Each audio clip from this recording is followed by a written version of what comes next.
This is the Todd Shapiro Show on Canada Talks, SiriusXM 167. We got Aaron Bouganim. I've said it a million times. Just correct me. I'm saying your name right, Aaron? Bang on, man. You get it right every time. But I hear the uncertainty in your voice, but you're doing it. You know? See? I appreciate that. I respect that because you can tell I'm like, oh, but it's just, what's the origin of your last name? French Moroccan.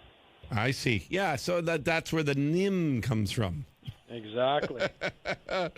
Hey, dude, it's really great to catch up with you. I always enjoy our chats. They're so educational when it comes to everything to do with the cannabis space over it. Yeah, and you're also CannMart.com or CannMart.ca, right? You're either or.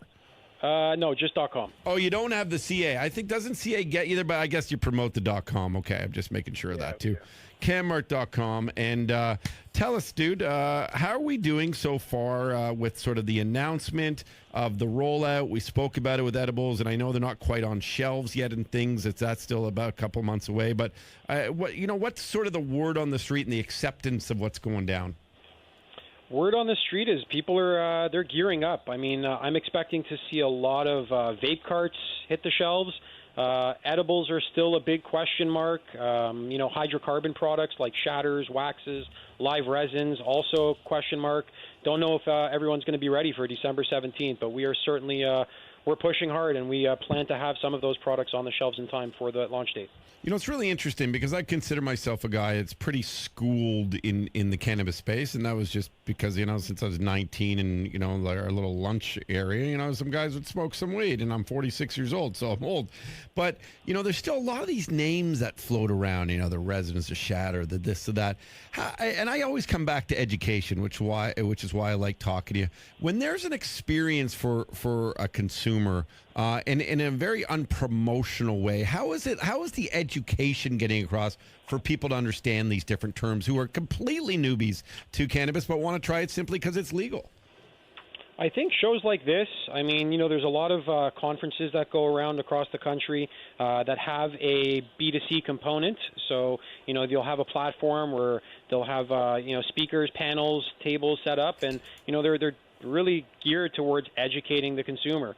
Lots of information available online, as we know, but I think, as I said in some of our calls, it's really up to us to try and help push that education piece and move away from it being perceived or deemed as promotion, and again, to your point, just educating people. Yeah, you can never educate enough, and that's obviously something we want to do. Now, there was big news this week that went on, obviously, with Quebec saying that I think they passed the law to raise the legal age to cannabis. Or to 21. Was that shocking news to you?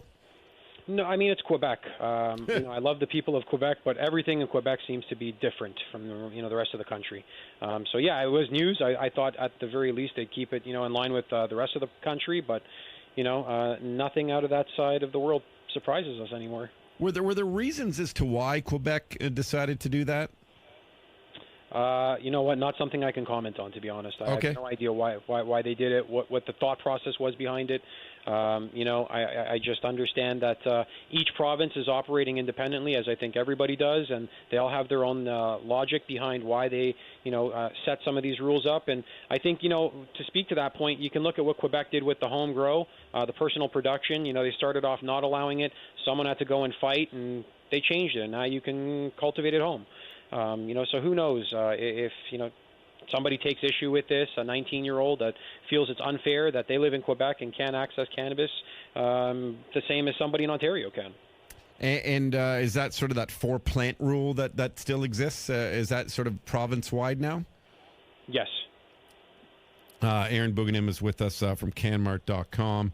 And the other thing we're seeing, and this is sort of, adds to a conversation we've had in the past, is that the BC government is sort of cracking down on these unlicensed Vancouver cannabis dispensaries, and something I think is a very important message for all provinces to do. Have you sort of been following that story as well? Yes, I have. I saw another big one yesterday. One of the pillars in that community got raided yesterday. And are you allowed sort of commenting on that?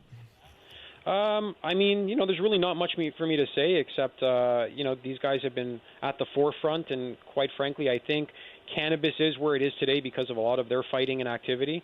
I would never take that away from them for 1 second, but, times have changed. There's laws in place, and, I think there's a place for everybody if they want to do things legally and legitimately. Why do it in the black market? There's an argument to be had there. So, I don't want to comment on it specifically, but I know it exists, and it's unfortunate that it's still going on. What I always I sort of wanted to ask someone if they would have an idea, and I'm not sure if you do, Aaron, but if there was an illegal cannabis grow up, would it be obvious to just the regular Joe like me or Jill walking around going, something seems suspicious out of that? Or could it just be, is it one of those things that could really go under the radar quite easily? Yeah, I think it could go under the radar quite easily. And most of them have operated going under the radar for many, many years. You have to keep in mind that there have been, a medical program since 2001, and this medical program was really used to exploit some of these growers' ability to put product and fuel the black market. So it's happening in some cases right next door. Unless there's something that's screaming out like a wafting stench coming right outside of the facility, it'd be hard to tell. And I mean, cannabis does have a stench to it, doesn't it? Yeah, absolutely. Does it ever not? Does it ever not, actually? I mean, in an extract form, like a distillate, for example, wouldn't have a stench, but the cannabis flower itself, no, it'll always smell. I mean, it's amazing. Now, when it comes to growing it, the one thing I've heard about, because I really don't know how to grow a cannabis plant. I've toured a few facilities, but so heard or seen. But a lot of like lights and stuff go into it too. I just wonder, for an illegal sort of dispensary, would people ever look at someone's hydro bills to go, wait a second?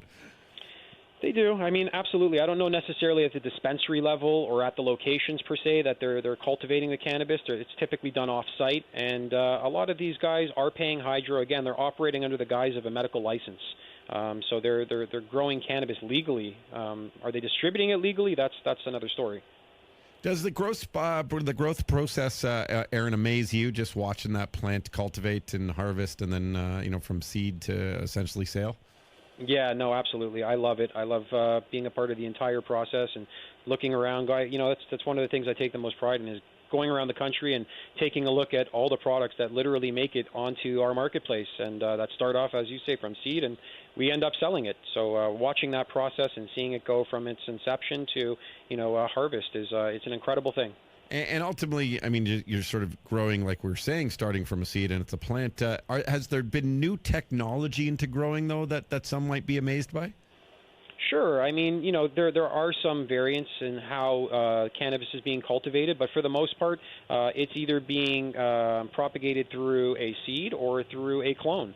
There are some tissue culture mechanisms that are being introduced and are becoming a little more widespread, but the lion's share of cultivators today are still doing, traditional seeds and clones. And do you know where we're at, Aaron, in terms of, a lot of clinical trials have been done with the plant, and it's trying to sort of prove out and then get kind of, I guess, approved medicines. Are we at any stage of like an approved, accepted, you can make a medical claim yet for something to do with cannabis? Are we there? Are we getting closer? I'd like to think we're getting closer. We're definitely not there yet. There's companies, right across the country. There's a few of them that are pushing for a DIN number here. And then you look at the likes of, there's a product, an old product, the Sativix product, that's been on the market for a very long time by GW Pharma. They also cannot make any medical claims for cannabis. But it's coming. I think with all the evidence that's piling up, it's hard to deny some of the benefits that come with the consumption or use of cannabis as medicine. And I think there will come a time where, to some extent, we'll be able to make some claims. We'll never be able to say it cures this or that, but I'm sure we'll be able to say that it helps, as opposed to saying users report that this has helped them with X, Y, or Z. And much like really other drugs, when you get your DIN, which is a drug identification number, still a lot of them aren't cures. They're just known to help. Not to sort of bring it into the stock world, but so many people always kind of relate what's going on with cannabis and sort of the sector in terms of publicly traded companies.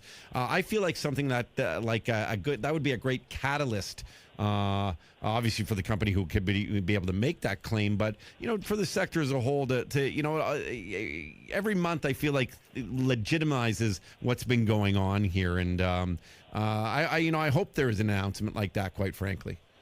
Yeah, no, I do, and I know there's lots, I'd say thousands of patients across the world that are waiting for something like that to happen. Excellent, man. I just obviously touched on a whole variety of topics. Was there anything you specifically, Aaron, want to deliver to us or our listeners at all?